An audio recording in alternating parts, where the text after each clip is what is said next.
What do you mean a guest found a hair in their risotto and was told to just pick it out? Zachary Boone leaned back in his chair, staring down at the report across his desk. The tone in his voice wasn't angry, just tired, disappointed. He'd bought the 15-location chain of luxury resorts 8 years ago, back when it was a mess of poor leadership and outdated systems. He turned it around, rebranded it, poured his life into it. But lately, complaints had started creeping in again, slowly at first, but now weekly. Most were small, like check-in delays or spa bookings being mixed up. But this one, dining was supposed to be one of their strongest areas. He looked across the table at his operations manager, who shifted uncomfortably. "It's the Southbridge resort, sir. They've had a lot of turnover in the kitchen. The head chef quit a few months ago. It's mostly temps and one full-time cook." Zachary frowned. "What about the manager there?" "Still there, Derek. He's been there 5 years." Zachary didn't say anything for a moment. Southbridge had been one of the stronger locations. He'd never personally met most of the kitchen staff. Turnover in resort kitchens was common, especially in seasonal areas. It made sense they wouldn't know what he looked like. Plus, he'd grown out his beard, wore glasses now, and with a name tag that said Zane, no one would make the connection. "I'll go, low profile," he said. "Send in a fake resume for a kitchen trainee. Don't tell anyone. Got it?" "When?" "Tomorrow." Southbridge Resort sat on a wooded hill overlooking a quiet lake, picture perfect. Zachary arrived just after sunrise, dressed in plain black slacks, a white shirt, and a kitchen apron. His hands felt awkward without his watch or wedding ring, small sacrifices for anonymity. He entered through the rear, where deliveries came in. A young woman with her hair tied up in a tight bun looked him over. "You the new trainee?" she asked. "Yeah, Zane, started today." She gave a tired nod.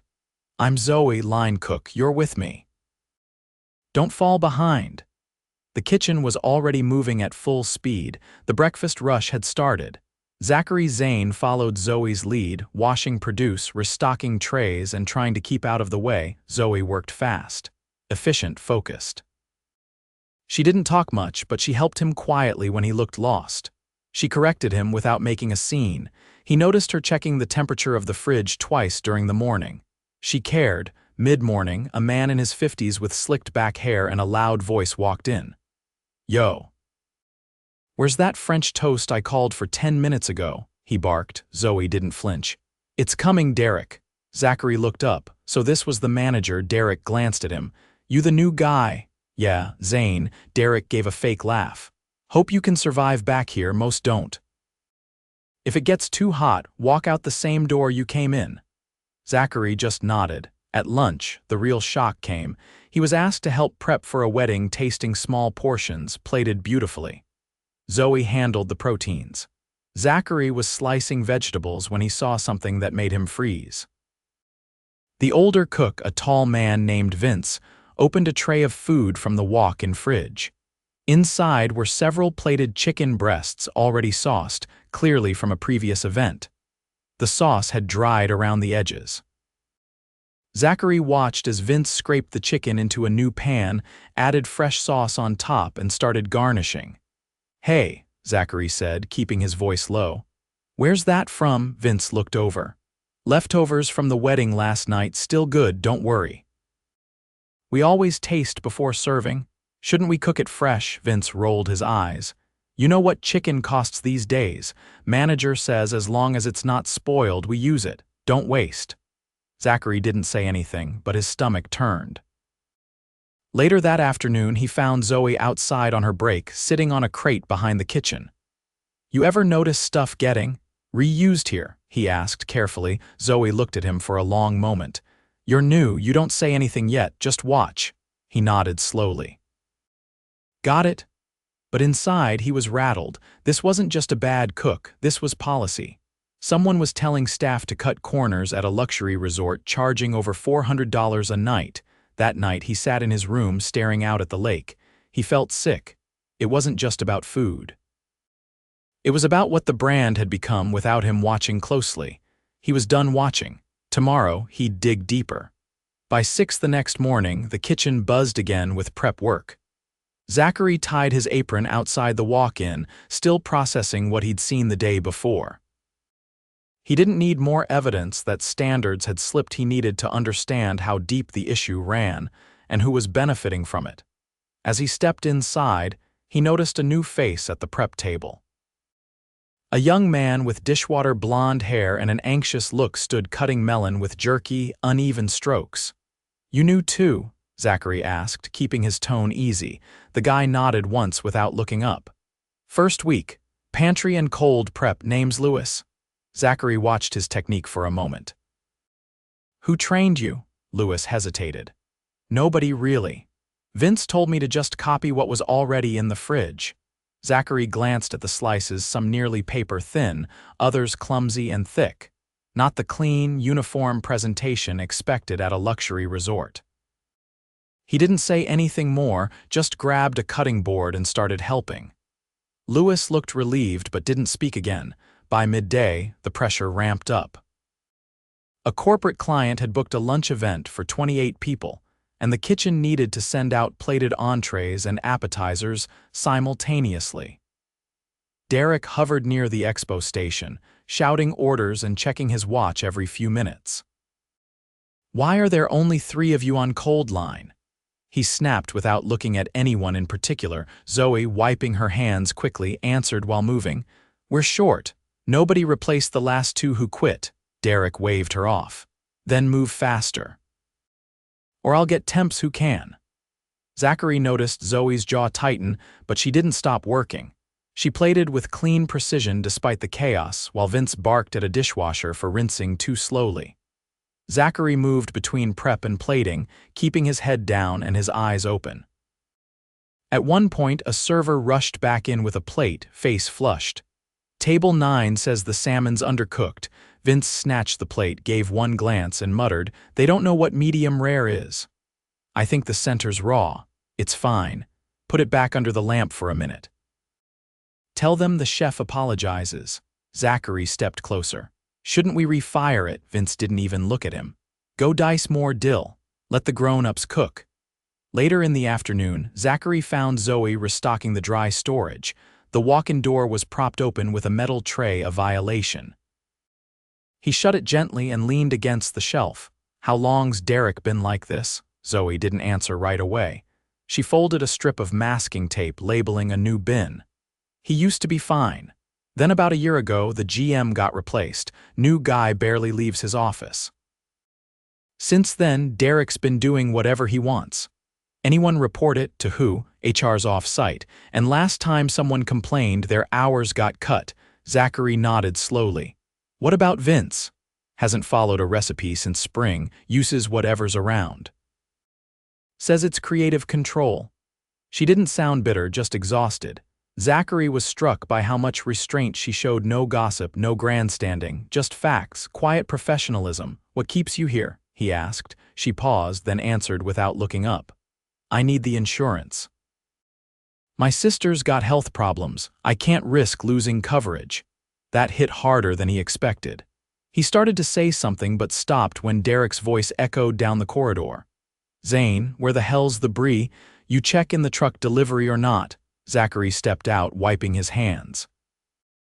"I did. No brie came in. Invoice says it was backordered." Derek threw his hands up and spun around. "Great. Guess we'll just serve air to the wedding tasting tonight. We could sub K-member. Same texture, close profile. It's in stock." Derek narrowed his eyes. "You a chef now, trainee?" "No, just trying to help." Derek stared for a beat longer, then turned and walked off without a word. That night, the wedding tasting for a high-profile client took over the kitchen. The bride's family ran a chain of boutique hotels on the East Coast, the kind of client Zachary knew could make or break that location's reputation. Everything had to be perfect. But it wasn't. Halfway through prep, Zoe pulled him aside. "Vince is using the leftover beef tenderloin from last week's conference dinner." Zachary blinked. "That was 6 days ago." "Yeah, he just trimmed the edges and re-seared it. Says no one will notice under the sauce." Zachary didn't wait. He walked straight to the line, calm but firm. "Vince, That beef's not fresh, you can't serve it. Vince looked up from the sauté pan. You don't call shots here, you're a trainee. That meat's outside safe hold time, I'm not touching it. Derek marched in from the other side like he'd been waiting. Zane, you don't give orders in my kitchen. You want to keep working here, you keep your mouth shut and your hands moving. Everything stopped. Zoe stood frozen at the cold station. Lewis had paused mid-chop. Even the dish pit had gone silent. Zachary took a breath. You're right. I don't give orders. He reached into his pocket and pulled out the fake name tag, then he took off his glasses. I'm Zachary Boone, owner of this resort, and I've seen enough. Derek's face went pale. Vince dropped a spoon into the pan, splashing sauce across the counter. I've personally watched food safety violations, mistreatment of staff and guests being lied to. Not one more plate leaves this kitchen until we clean house. Derek tried to recover. I didn't know, stop. I watched you dismiss a server, berate your team, and allow expired meat to be served to a wedding client. He turned to Vince. You're done here, effective immediately. Turn in your keys and walk out. Vince didn't argue, just took off his apron and left. Zachary looked at Derek. You've failed this team, you're finished too. Derek opened his mouth, but Zachary cut him off. Don't, you had control of this kitchen, you chose shortcuts. You endangered the brand, you're out. When they were gone, the kitchen stood still. Zachary turned to the rest of the crew.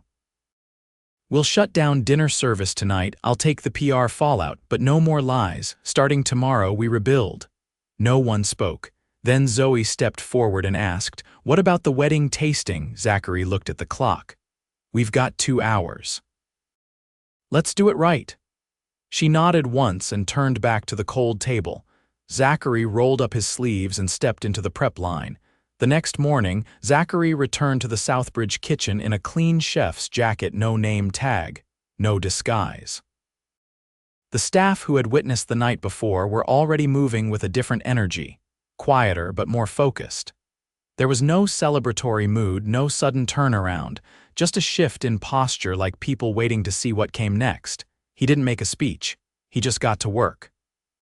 Zoe arrived 15 minutes early, hair tied back under a black cap, eyes sharp. She walked around the prep area, checking labels and fridge temperatures. When she passed Zachary, she gave a nod, nothing more. Lewis came in next, still cautious, still unsure. He began organizing his cold station without being asked. Zachary walked over. Hey, he said. I saw you working hard yesterday. You've been thrown in without proper training. That's on leadership, not you. Lewis glanced up. I just didn't want to mess anything up. Today, I want you shadowing Zoe for cold prep. Learn it right. Take notes if you want. Lewis nodded and his shoulders eased just a little. The morning moved steadily. Zachary didn't hover or micromanage. He helped break down produce, restocked dry goods, and stepped in where gaps showed. The kitchen was clearly understaffed and the pressure hadn't disappeared overnight. There were still too many tasks for too few hands, but something held the team together: clarity. By midday, the resort's general manager finally showed up. He walked in from the front office entrance, a man in his late 40s with polished shoes and a pressed shirt, phone still in his hand as he entered the kitchen. Mr. Boone. I just heard you were on site, he said, voice tight with forced composure. Zachary didn't pause what he was doing. You're 3 days late. The man blinked. I wasn't informed of an executive visit. You weren't supposed to be. I needed to see the truth, not a staged walkthrough. The GM set his phone on the counter, carefully distant from any food prep. I'm confident we can address any concerns you may have. I'll schedule a staff meeting this afternoon. Don't bother. You had months to manage this kitchen. You left it to rot. The GM stiffened. If there were issues, I would have expected them to be reported through the proper channels. Zachary turned to face him squarely. You didn't create channels. You created silence. I'm replacing you. Effective immediately. The GM's mouth opened slightly, but Zachary didn't wait for a protest. He pointed to the door. Security will escort you out. Your access is revoked. There was no raised voice, no drama, just a quiet finality that left the rest of the kitchen still, watching. After the door shut behind the GM, Zachary faced the staff. No more layers between you and the people who care about this place. We fix it together, starting now. That afternoon, he called in reinforcements. A trusted regional chef from another location Mira arrived by early evening. She was known for two things: high standards and zero tolerance for excuses. She didn't introduce herself with a handshake. She scrubbed in and joined the line. By dinner, she was standing next to Zoe, reviewing plating techniques and walking Louis through proper storage procedures. Her presence didn't create tension, it created direction. Nobody had to second-guess what was expected anymore. Later that evening, after service wound down, Zachary asked Zoe to join him in the back courtyard, the same spot she'd taken her break a few days earlier. "I know you've been holding this place together," he said. Zoe folded her arms. "It wasn't enough. It shouldn't have been on you in the first place." She didn't respond right away, just watched the breeze move through the tree line behind the resort. "You're sharp," Zachary continued. "You measure twice before cutting. That's rare." "I try to keep my head down." "How long have you been doing that?" she shrugged. "Since I was 15. You stay quiet, you keep your job." Zachary nodded slowly. "Not anymore. I want you stepping into a lead role, officially. You'll oversee kitchen training, safety, and prep coordination." Her brow furrowed. "I never asked for a promotion. That's why I trust you with one." She didn't smile, but her voice shifted. "If I say yes, I want to rewrite the prep protocols, and I want a real thermometer log system.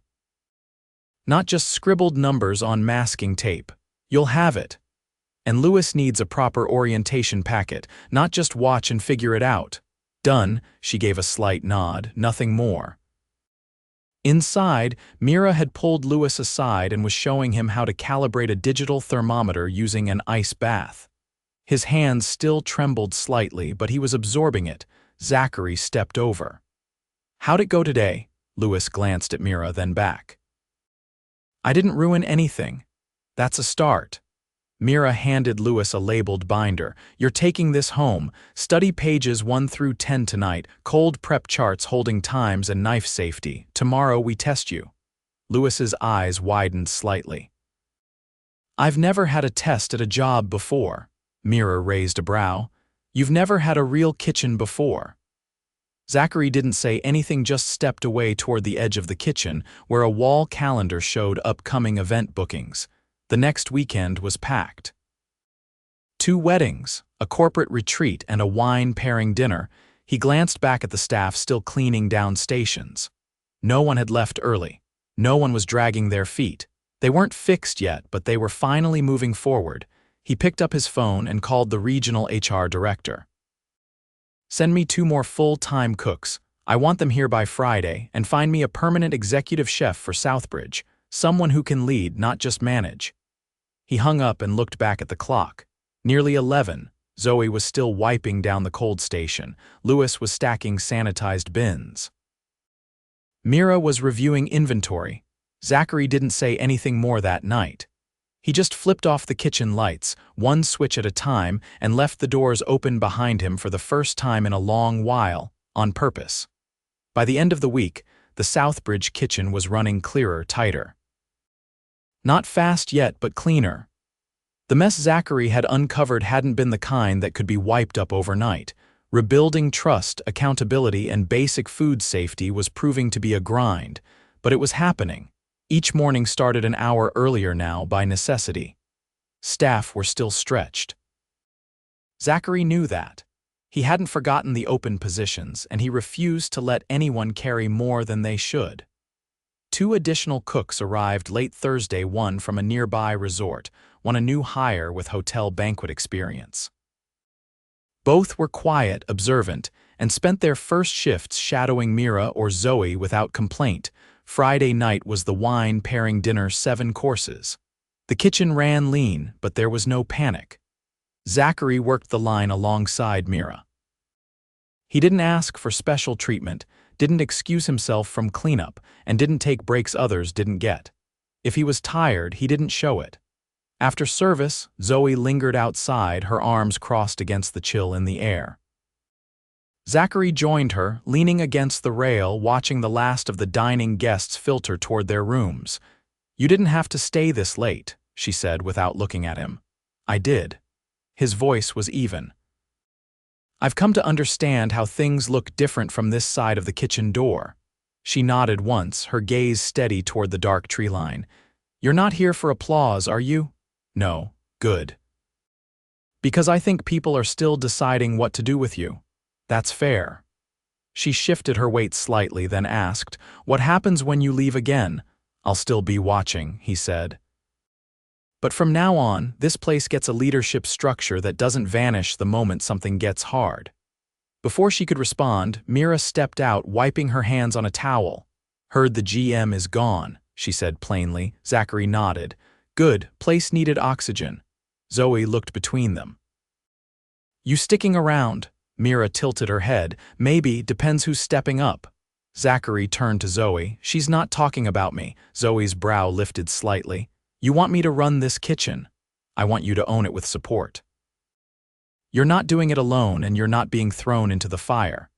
But if you're willing, Mira will stay to train and transition. You'll have full autonomy over prep systems, food safety, hiring input, executive chef title, full benefits, salary, authority." Zoe didn't answer right away. Then without ceremony she asked, "Is this permanent?" "Yes." "Then I accept, but I want written authority to dismiss any staff who violate safety or harass others. No delays, immediate enforcement. You'll have it." Mira gave a short nod. "I'll stick for another 3 weeks. We'll rebuild the kitchen systems from the ground up, scheduling, sourcing, all of it." Zachary checked the time. "I've got to meet with the front office team tomorrow." The restaurant isn't the only place that needs work. The next morning, he walked into the staff meeting room with a clipboard and no preamble. The remaining supervisors sat before him: housekeeping lead, front desk coordinator, spa manager. "I'm not here to catch anyone off guard," he began. "But I've spent the last 6 days uncovering more than just a kitchen issue. This resort has been running without accountability. That stops now." He turned to the front desk coordinator, a young man named Curtis who looked like he hadn't slept well in weeks. "You've been short-staffed for how long?" He hesitated. "About 3 months. We lost 2 agents, never replaced." "Why not escalate?" Curtis shrugged. "Every time I submitted a request, I got back a form reply, no budget approval." Zachary flipped his clipboard. "Those replies came from the office of the former GM. That barrier is gone. You'll have 2 new agents by the end of next week and nightly audit support. In the meantime, I want a list of every task that's been pushed back or dropped. No one's hiding anything anymore." Curtis nodded, releasing a breath like he'd been holding it all month. He turned to the housekeeping lead, a woman in her 40s with a precise, clipped posture. "You've had complaints about room turnover delays." "I've read them. We've been hitting 30-minute turns for rooms that need 60. I've asked for more staff, but we've been told to prioritize efficiency." "That language ends now. You'll receive 2 new full-timers. I want you to rewrite the cleaning protocol based on real time, not fantasy." She blinked, surprised. "You want me to write it? You're the one doing the work. I trust your judgment." The spa manager had nothing to say, no complaints, no notes, but her eyes stayed narrowed throughout. Zachary made a mental note to follow up with the staff directly. By Sunday evening, the shift in energy across the resort was unmistakable. Guests were noticing. Reviews had begun to reflect the change, subtle but real. Staff were walking straighter, not because someone had ordered them to, but because they were no longer being ignored. In the staff lounge, Mira went over sanitation logs with Zoe and the 2 new cooks. She didn't talk down to them. She didn't raise her voice. But when she pointed at an entry that had been logged incorrectly, her tone left no room for excuses. Lewis sat nearby, studying a binder with laminated pages. His station had improved measurably. His cuts were cleaner. His hygiene was precise. He still moved cautiously, but he was no longer shrinking into the walls. After the others had gone, Mira looked across the table at Zachary. "You really letting go?" "I'm delegating." There's a difference. You'll stay out of the way, I'll stay out of the kitchen. But if my phone rings with a real problem, I'll answer it. She nodded once. Then this might actually work. He headed out into the hallway where the lights were dimmed for the night. The place felt different, not fixed, not finished, but alive again. Outside, he found Zoe sitting on the bench near the staff entrance. She didn't stand up when he approached. "You're leaving tonight?" He nodded. She looked ahead, not at him. "You know, I used to think none of this mattered. The name on the building, the brand. I just clocked in, did the work, went home, and now I want to protect it." He didn't interrupt. "Because if someone like Vince or Derek gets back in here, I want to be the one who stops them." "You will be." She stood then, no ceremony. "You should get going. Mira starts at 6. She'll expect reports." He gave a small laugh. "I know." He walked to his car in silence, no applause, no send-off. But as he pulled away from Southbridge, a new voice came over the resort's review feed. A guest had posted, "Best food we've ever had here." Staff looked proud. "You can taste the difference." Zachary smiled once, just once, then put the phone away and drove on.